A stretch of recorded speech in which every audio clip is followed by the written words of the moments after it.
उन्होंने लिखा कि वो प्राय आते थे हमारे यहाँ और उनकी आदत थी कि जब भी आते थे तो पहले बैठकर बात करते थे हमारे पास, फिर जाकर के मैं उनका जब पूरा स्कैन कर लेता था तो मेरे कमरे में कॉफी पीते थे और मुझे आकर रिपोर्ट देनी होती थी, बतानी होती थी कि कैसा है, क्या पाया आपने।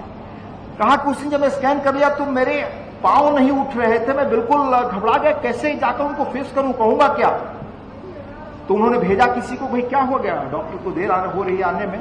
फिर मैं गया कि मैं बिल्कुल अंदर से न साहस हो रहा था, न मेरा मन मान रहा था, और मेरे लिए एक तरह से ये इमोशनल आघात था कि मैं कैसे उनको बताऊं, क्योंकि उनसे हम सब अटैच थे, उनके पर्सनालिटी से, उनके व्यक्तित्व से।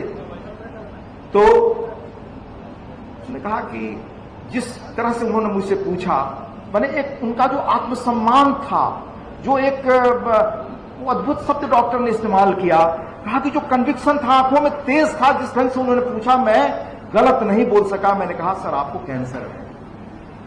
फिर पूछा उसी स्पिरिट में कि किस स्टेज में है।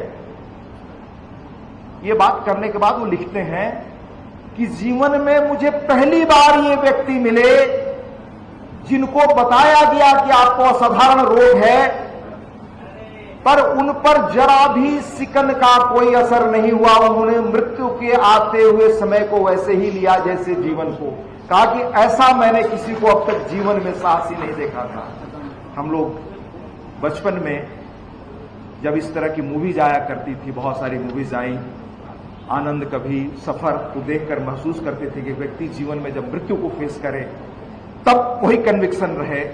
ये रेयर होता है। चंद्रशेखर उस तरह के लोगों में थे, उनका कंट्रीब्यूशन असाधारण है।